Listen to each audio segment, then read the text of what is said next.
Harris pins the blame on Trump for Supreme Court overturning Roe v. Wade. Vice President Kamala Harris on Monday pinned blame squarely on Donald Trump for the reversal of Roe v. Wade, saying the former president is proud that women are silently suffering without a guaranteed right to abortion. The previous president expressed his intentions quite clearly. And fast forward to just recently, says he's proud of what he did, Harris told CNN's Laura Coates during an exclusive interview in Wisconsin, where the vice president was launching a national tour in support of reproductive rights. She said the likely Republican nominee relishes his role in new, restrictive abortion laws that have emerged in the aftermath of the High Court ruling. By inference, he is proud that women have been deprived of fundamental freedoms to make decisions about their own body. By inference, proud that doctors are being penalized and criminalized for providing health care, proud that women are silently suffering because they don't have access to the health care they need, Harris added. So, let's understand that the stakes are so very high.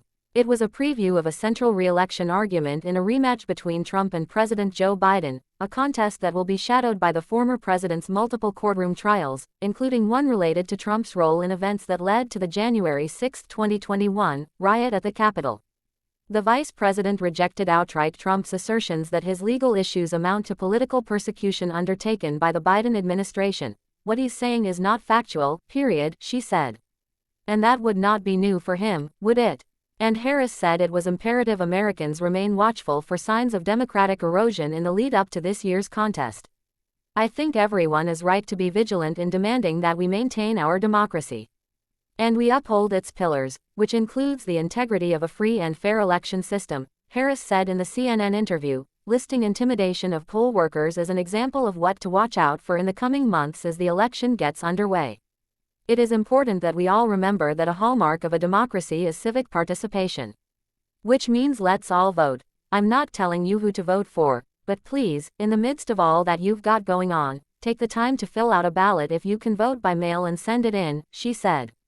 Harris spoke a day ahead of the New Hampshire primary, where Trump maintains a sizable lead against his remaining GOP rival, former South Carolina Governor Nikki Haley. As part of her campaign pitch, Haley has made Harris a frequent target, claiming that because of his age, a vote for Biden would amount to a vote for Harris, and suggesting the vice president wasn't up for the job.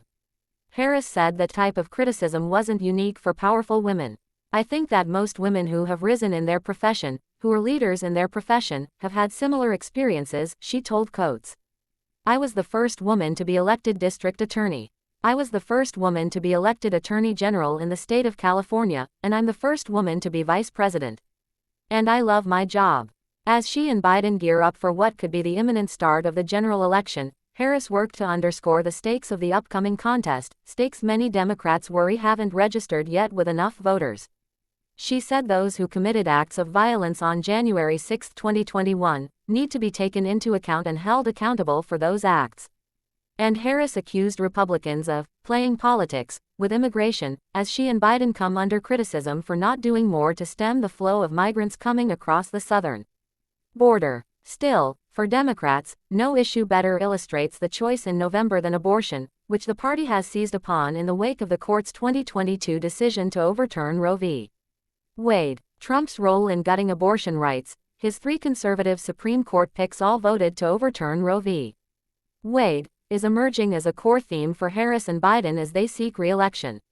Reproductive rights have galvanized Democrats and proven a winner at the ballot box in the 19 months since the High Court overturned the ruling.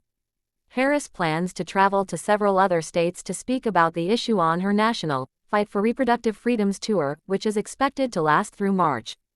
And she will appear at a joint rally with Biden on Tuesday, the same day as the New Hampshire primary, to draw more attention to abortion rights.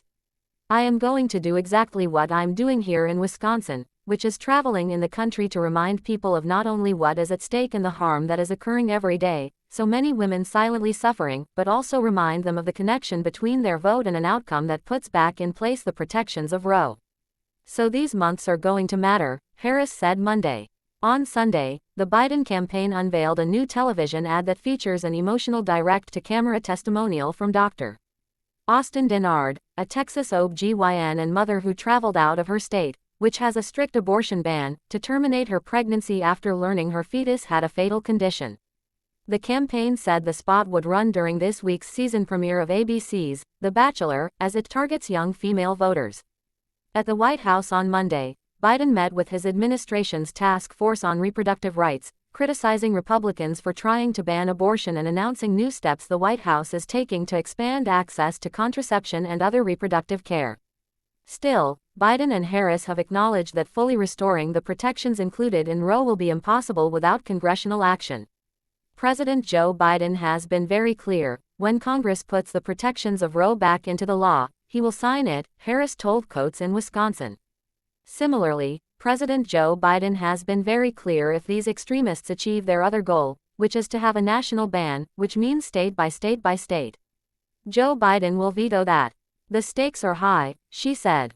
This story has been updated with additional reporting.